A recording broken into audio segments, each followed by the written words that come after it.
ni Edward na siya na yung nagiging pseudo setter para sa side ng Blacklist International. Tapos follow up si Renny J. Ayun na. Si Boy Reset. Yan, yung Boy Reset ng Purple Buff sa mga RG nyo. Yun yung nakakapikon eh. Pero so far, gumagana. Pero ngayon, no, both of these teams, pag titignan mo talaga yung game style nila, they're both centered on getting objectives. Patented Blacklist International Ube style versus Team SMGs naman na gusto din talaga kumuha ng objectives through Saksha. Taas ng late game daw ng Blacklist International. Gusto ko yung nerespeto ni KL1 at ni Yue, yung sipa na pwedeng manggaling kay Miko. I remember the time na kinoment talaga siya sa kanyang show. And with that, Purify can do specific outplays. Hindi mo na talaga pwedeng hayaan na makasetup pa itong Team SMG kasi they're known actually to control the early game. And with this losing matchup na Claude, mahihirapan din naman yan sa early game. Kailangan mag-ingat as much as possible ni Oheb. Kakaiba tong kakaiba tong emblem choice ni Sasa. Instead of the typical thrill na merong adaptive damage, he instead went for the swift. So yung attack speed niya yung magbe-benefit dito, pero usually kasi yung mga Beatrix mas gusto nila yung damage.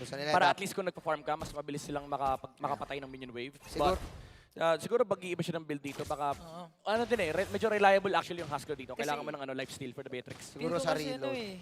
Tsaka gusto din nila isulitin yung mga pickups na pwede gawin dito ni nila Trizla, pati na rin nila Cho. Oo. So, malalaman natin, kanya-kanyang trip naman eh. Anyways, baka gusto niya yung reload time, since para mas mabilis still yung ba to? jabong beats, mga ganun. Pag ito nanakaw. Ay, nanakaw pa. Boss, baka Oheb yan, boss. Sinamahan pa ng sticker doon na pwede nyo rin makuha for only 109 diamonds. Marami pa kayong pwede makuha doon Pero ngayon, sinisimulan na ng Team SMG ang Turtle Lane. So, will Blacklist International contest. Okay, tignan natin. Sweep coming in. First blood, mapupunta kay OF doon sa batang top lane. Sino makakuha ngayon? Renegade! Red Turtle, walang iba kundi si Sensui. Ilalaban pa rin ba to ni Renegade? Puputok nga ba yung passive? Nawala si Renegade. At ilalaban pa nga ni Miko. Taunt coming in. Black shoes para kay Yue. As Blacklist International goes for the counter go. Smooth ay tatakbo. Yue sasabog ba? Buhay si Yue. Buhay na buhay ang Blacklist International doon. Grabe yung trade na ginawa ng Blacklist. They got the first blood kill on the top lane. Solo kill for Oheb versus Sasa. Yeah. And ang ganda ng ginawa doon ng Blacklist. They got the Turtle plus the kill. Tapos medyo nag-overextend yung Team SMG. Kakasabi lang natin, hindi pa tinatamaan ng Thunders. Pero sabi ni Oheb, boy, mga bagong salta na kami dito. Bagong salta na kami. Oheb gold earned, man. Grabe, 2-3. 2-3 because of that first blood. Aga niyan, Ngayon lang ako nakakita ng Claude na lumalamang sa Beatrix. Maliban na lang pag si Babitrix yung Claude. Naka-ano rin kasi siya naka-armor boot siya Oo. So kumbaga, tsaka madali lang din iwasan yung jabong beats. Pwede niyang i-play ng play. Ang maganda kasi doon sa bagong emblem, na pwede niya spam yung BMI. Dati hindi spammable yun Ngayon, spam mo lang. Hindi siya nauubos ng mana kasi. Alam nyo, at this point, parang hindi na ako naniniwala na late game hero ang isang Claude. All throughout the M series, nakakalamang yung Claude despite the disadvantage matchup. Kahit itapat nyo sa Bruno, kaya niya maka-mid-game kaagad. Yung Blazing Duet kasi dati, kayang tangkihin ng lahat yon. Ngayon, may damage na yun. Level 1 pa lang. Humina doon sa minions. Pero level 1 pa lang, masakit yan. Ayun, no. Medyo tahimik ang mapa natin. 350. DHS for Oheb. Ang bilis magkaroon ng items dito ni Oheb. Kaya naman pwede na makipagrakrakan ng Blacklist online International si Miko! Online si KL1 kasama ang mga kupunan. Si Edward. Sabay, may makukuha pa si Edward. Double kill. Double kill for Sensui at the first 4 minutes of our game. 4 minutes, 5 yung tao sa mid. Kung ikaw SMG, mababaliw ka eh. Yung heat map nasa mid eh. Tsaka sanay na sanay tayong Team SMG. Magaling sila mag-divide and conquer. Pero pag yung Pioneers of Ube strategy yung divide and conquer mo, baka ikaw pa yung malugi doon. Kailangan nila ng tubig, nasa mid eh. Nice. Tama. Sipa coming out from Miko. Ayun na nga yung penalty zone nilalaban ni Smooth. Pero yung damage output dito ay hindi ba natin mapapansin para sa ng SMG dahil no follow-up whatsoever. Blacklist ang makakakuha ng libreng turtle. Wala talaga makakalapit dito, lalo kapag nandyan yung protection ni Tigreal. Nakita natin kanina yung Cho, hindi rin ligtas. Ang daming mini-implosion actually. Yung Fred rin may sariling mini-implosion. Yung kanyang energy eruption. So talaga mahihirapan yung SMG rito when it comes to closing the gap. And I think nga kailangan baguhin ni Stormy yung style niya rito with the Valentina. Hindi pwedeng yung Black Shoes. Kailangan at some point, siya yung gumamit din ng implosion.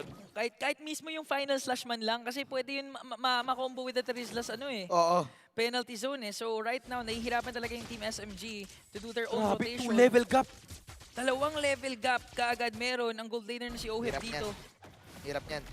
Hirap ang Team SMG maghanap ng opening. Miko, ginagawa naman yung trabaho niya pero masyado lang talagang mabilis gumalaw at sama-sama ang Blacklist. Hindi talaga makapaglaro yung Cho pag may take kill. Kasi wala kang sisipain eh. Yeah. And ang dulas. Sinabi natin to kanina eh. Ang dulas ng Conceal. lineup ng Blacklist International. Conceal coming in. They want to go for the top lane. Pero ika-cancel muna ng Blacklist. Kaya panahon na to ng SMG to get Edward. Edward, Wala vengeance. binabanatan ng mga hammer time. Saksa Jago coming in with the ultimate. Nakadecimate nga dun si Saxa Jago. So they got the trade na gusto nila pero Blacklist International slowly. They want to regain control of the middle lane at parang si Saxa ata yung naipit nila pero Mortal Coil out na naman. Blacklist International, despite losing someone na kinokontrol talaga nila yung mid lane. Inahatian din nila ng pera si Oheb kahit na 80, 19 lang yung nakukuha niya doon sa mga minions na yon. Gold pa rin yun. Kaya naman 609, nasa ano na siya, golden stop na siya agad with the DHS. Mukha lang walang nangyayari sa game natin, no? Pero remember, may Claude na nag-farm for Blacklist International. Although makakakuha naman ng tower yung SMG sa may bottom lane, it is a Terizla against Arlot. So, to be expected na lalamang talaga sa XP ang SMG. Pero again, yung group up ng Blacklist International, pansin mo kanina pa magkadikit si Renegade at Sensui. Dalawa sila naghahanap ng target eh. Binibigyan nila ng farm si Oheb sa mid lane. Niro-rotate lang nila eh. And alam nila na may damage output na to, so pwede na sumali to. Mirror lang talaga, kailangan lang malimit yung presence ni Martis sa early game. As long as hindi nagsisowl si Martis, Beatrix lang kalaban natin mamaya. Katong turtle na nga at pinapull na nga ng Team SMG. Sa side nila pero nakapasok doon si Smooth. Penalty zone out to si DPM. Sui! Out para kay Oheb doon. Si Sui nasa bandang gitna. Si Smooth ang mga... Renegade! Ng tatlong implosion! Renegade! Baka Renegade to set up is real! And Sensui Instincts with a clear retribution to get the turtle. Blacklist International, nagbagong anyo na naman si Renegade from the Healman to the Hitman once again. Ito na naman yung mastery ng teamfight ng Blacklist International. Maganda sana yung penalty zone ni Smooth. Pero si Sensui, automatic dash-in energy eruption sa mga damage dealers. Hindi niya pinatawid si Saksa at si Sasa. Bawal tumawid. Oo. And after noon, nagsubok si SMG. Okay, hanap tayo ng ibang angulo. Sabi ni Renegade, mas bawal din dyan. Yeah, ganda ng form ng Blacklist International dito. The play-off form of Blacklist playing it clean for the first 7 minutes. Ayan, tingnan nyo. Natin yung instant Makikita nyo, replay, hinarangan lahat ng entrance eh. Hinarangan lahat ng entrance. Ito yung isang entrance. Kaso may bouncer. Nandyan si Renegade. Ganda talaga ng synchronization ng skills nila. Kitang-kita mo yung chemistry. Ganda rin naman ang magpasok ni Oheb with the Blazing Duet. But for Team SMG, meron na kayong mga chance eh na maka-initiate. Kailangan mabilis na talaga yung follow-up. Pero Edward, walang tramahan yung final slash. Sobrang pogi nung attempt na yun. Nagmarka ka sa cannon para lang maabot mo yung range with the final slash. Buti na lang nakalabas yung SMG. Pero ang pogi nun, coming out from Legend Zero. Kayang-kaya nga talaga ng Blacklist International kumuha ng maraming turrets and to control the pace once again. Miko, talagang nahihirapan siya kasi ang daming bodyguards ng Blacklist International. Kung hindi si Renegade, pwedeng si Sensui. Nag-consider si Miko. Pero na-taunt! Oh my God, pinawian lang ni Sensui. Sabi ni Sensui, yung kampi ko nag-chow din eh. So alam ko yan. Meanwhile, eto na, Renegade. Okay, namatay ang Germs. Pero minsan nangyayari talaga yun. Napunish si Renegade dito ni Sasa. Edward. SMG with the punish. Minsan talaga may pang-reels din ng mga galawan. Tinetesting. Nagko-cooldown kasi yan eh. Minsan din talaga. Nagko-cooldown naman yung mga spell eh. Sabi nga ni Looney, tao lang. Wala. Pero alam mo, ang mahirap dito for SMG, yung mga ganong klaseng skirmishes, makakakuha ka na advantage kapag hindi nag-hit yung spells ng Blacklist International. And by the way, gusto ko lang i-highlight, no? May dalawang plate armor kagad from Edward and Sensui. So yung physical damage output talaga ng SMG na medyo reliable sa early game, ay hindi na ganun ka-reliable kasi napakakunat ng Fredrin and Arlot from Blacklist International. Dagdag mo pa dyan yung Dominance Ice na hawak ni Renegade. So kompleto sa Ricados ang mga frontliners ng Blacklist. May Athena Shield pa nga nahawak si Sensui. Tsaka sa lead na na-establish ng Blacklist yun, kahit if they have mishaps or misskills with their setups, hindi naman sila masyadong napapunish. Tignan natin, 3.6k, they still have control over this Lord. Kayang-kaya nila makipag-Lord dance dito against Team SMG. Tignan natin kung makakakontest ba si Saksha. Naka-slow push yung bottom lane. So alam ng Blacklist International, hindi nila kailangan pansinin yung lane na yun. Kaya naman sasama si Oheb in the mid lane! Okay, binawi lang. Take 2 this time mula kay Renegade. Ngayon, may nahuli na siya. Hindi lang Germs. At mukhang ilalaban pa to ng side ng Blacklist. Sumugod ngayon si Edward pero nasiba siya ni Miko pero okay lang daw dahil pre-hit si Kiel1 doon sa banalikod. At tuloy-tuloyan pa rin naglo-lord. Itong si Sensui Instincts. The initiation doon from Renegade. Ang bilisan nakabawi ng Hitman. Oo, nag-wow lang. Take 2. Take 2. Sabi niya kasi- TikTok lang yan eh. Sabi niya kasi wala namang purify yung Valentina. Pwede na to. Ang linis, napakalinis nun, and proper targeting. Sakto, si Stormy pa yung nakuha nila. So far, hindi pa rin nakakakuha ng game-changing ultimate si Stormy. Kanina Oh my nakikita God. natin na Black Shoes, pero si Oh, OM! blazing duet! Kiel1, inabangan siya dito. Pero mabubuhay pa ba si OM? At doon siya na shutdown. Pero okay lang daw dahil nakuha niya naman ang isang kill. Ganun naka-confident at nanggigigil si OM. Blacklist International, they're doing the right steps din naman, katulad ng Team SMG. Pero for Team SMG, if umabot to ng late game, doon kasi pumapasok yung butas nila, yung problema nila eh. Closing out the games, kulang sila sa closing, kulang sila sa shot call. Tomiko. And if you'd compare experience, medyo may kalamangan talaga yung Blacklist International. Yeah. I mean, yung mga kills sa ganun, medyo mapapakas yung kakong worth. And I feel like happy naman parehas. Pero si SMG kasi may ano to, may bawi pa rin to, may Beatrix pa rin. Oo At nga, least dahil no? haba lot of cuts, so kailangan din mag-ingat ang Blacklist International. Saksa. However, Saksa. Pero mukhang bawi pa rin ang Prayers at makakapag-dodge Saksa. But then again, that's a tower. Oy, At oy, yun oy, na, oy, oy, oy, oy, oy. sinimula na.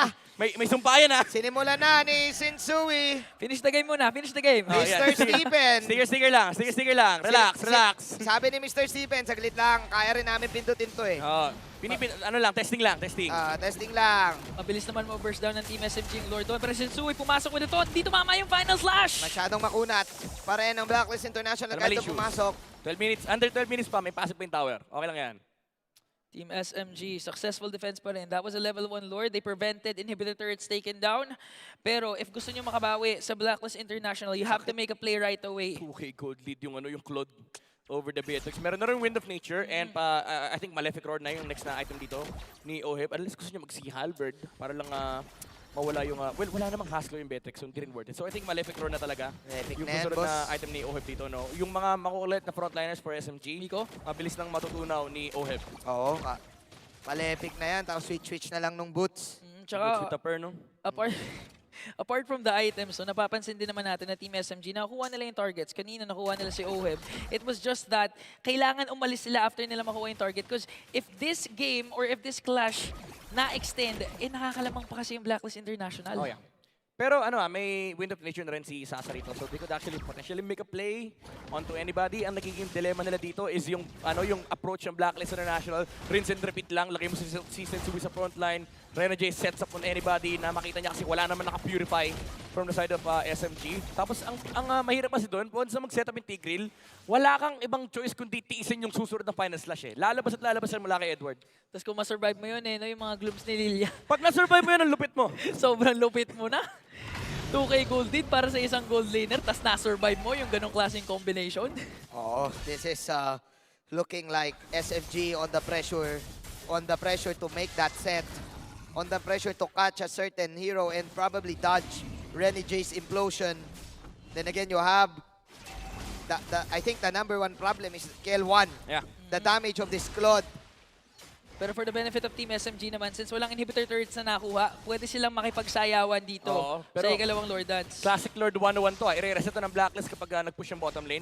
Slow pushing yung bottom lane. Kapag nakita nila na may maraming heroes dito yung SMG, i-reset nila kasi hihintayin nila yung bottom wave na yan na tumulak, may magpakita doon. And that is the time na lalaban ng Blacklist International. The mastery of Blacklist International when it comes to this Naku, Lord naku, Dance. Sasa! Huwag ka babakita dyan, Sasa! Huwag ka matutokso! Nakita ata kailangan eh. Wala kang no choice eh. Ready mga flicker ha? Pwede mid mag-set lane. ha? Okay, here we Ayan go. na. Slow push, slow push. Lord 101. Lord 101, Blacklist. Kabisado nila to. No, parang pinupush na nga ata yung Lord. Ayan na si Edward. Edward, nambibait. Edward, dash in, dash out. Nang sa psycho lang din si Miko. Kalahati ang buhay ni Smooth. Kinakailangan ng Team SMG mag-defend din doon. Reset! Na-reset Ayan. na. Pag nagpakita yung Beatrix, baka mang-hunting yung Blacklist. Mag-conceal sila dito, may implosion flicker. Ayan, Ayan, nag-conceal na, Ayan nag-conceal na! Ayan na! Renegade! Alam na nila, napanood na nila to. Nag-out game si Smooth. Nag-call ngayon na walang penalty zone sa maigo-go nila. Oh Yung my goodness! Lord, isang basic na pakita lang doon sa mapa as a Blacklist with the mastery of the Lord Dance. Lord Dance 101 from Blacklist International. Sasa, isang split second lang nagpakita, conceal. Hindi na nga tinuloy ni Renegade. Sabi niya, sige, mag-out kayo. Go lang ng go talaga for Blacklist International. Tsaka hindi lang yun, na-force out nila yung penalty zone ni Smooth. So kahit pa paano, meron silang resource na exchange for that conceal. So ngayon, Blacklist International, they have this game in their grasp. Ito yung gusto nila. Dumating sa Lord Dances kasi alam nila they can conquer anyone pagdating sa ganito. For how many times na nakita natin yung mga Lord Dances, isang variation pa lang yun ng Lord Dance na pinamalas ng Blacklist. Again, different versions of players but same yung dominance. Grabe, no? Talagang rinse and repeat. Ito yung tinatawag nating blueprint eh. Yung playstyle mo, may isang papupuntahan lang. And Blacklist International, 3 waves pa yung sabay-sabay. Medyo nahihirapan ng ating defensa dito ng Team SMG na. Butas na yun sa taas. Si Edward pumasok na nga rin doon. At yung tower sa gitna, tutumba rin naman. Ngundik si Zaxxer na nandun siya sa pinakaduluduluhan ng Final Slash. Tower down, Si ladies Rene and J gentlemen. naka-conceal. Rene J, he wants to get a setup. For me. Nag-ready ng BMI dito si Oheb. Black Shoes ginamit na. Ito na naman si Ren J. Nagkapasukan. Wala na si Miko. This time, nagkaubusan na rin ng mga skills. Pero nakakakill pa ba si Sasha Jago? Wala na dito si Ren J. Pero buhay pa rin ang Blacklist International blueprint for game number 1 for Blacklist.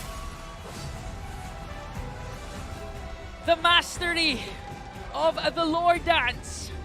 The patented Ube Strat. Talaga namang pinapakita ng Blacklist International